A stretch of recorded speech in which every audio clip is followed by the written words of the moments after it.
All right, big breaking news. We just are down here in Miami, but thanks to the work by our Bitcoin and finance columnist, Neil Mackenzie Suter, we have learned at the National Telegraph that the Canadian government has started the process to implement CBDCs, or central bank digital currencies. What does this mean? This means it's going to be the complete end of anonymity and individual purchasing power. So in the most recent budget by the Liberals and I guess the NDP, they have put in there that they're going to start researching CBDCs. If you want the exact terminology, the article is in the description below so you can read exactly what it is. But what you need to know is this is very, very bad. How governments tend to work is, in order to implement something, you need to study and research first. So what they want to do is they want to study, and by the end of 2023, a study will be conducted of independent, hardline leftists to tell you that what their ideas are great. So it's not going to be an actual study. If you want a case study of what this is like the digital yuan and the Chinese social credit system.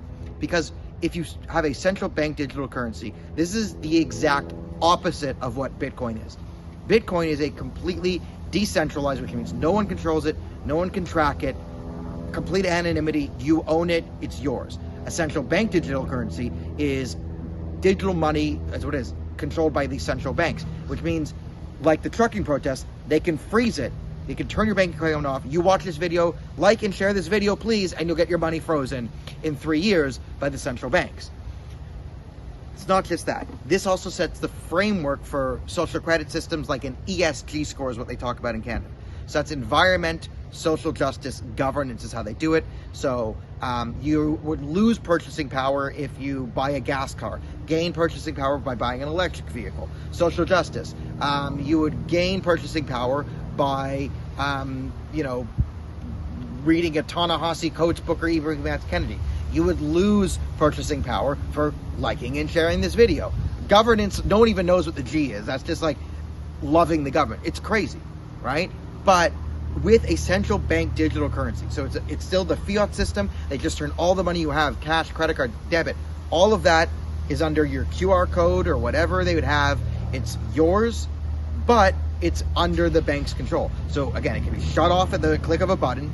They can reduce your purchasing power or give you deals or incentivize spending. Like they can make things cheaper if you fit into certain racial characteristics, all this different stuff. It would be completely controlled by global NGOs, the Canadian government, world banks.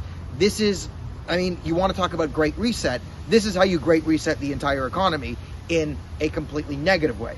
So we had a big meeting at TNT over this. We're gonna try our hardest to stop this. So stay tuned here, like, share, subscribe, National Telegraph, all that. But we're gonna put together a formula and a system. We're gonna have information that you can then lobby your MPPs, your MPs, whoever you can. We're gonna teach you what exactly is going on. We are going to monitor this. We're happy to bring in other news organizations too, but we are going to create a concerted effort to put a bulwark in between the Canadian government, the central banks, and your bank account, because they've already frozen the bank accounts of the truckers, and if they do this, it's 5 years before they freeze your bank account too. And again, like and share, subscribe if you want your bank account frozen in the next decade.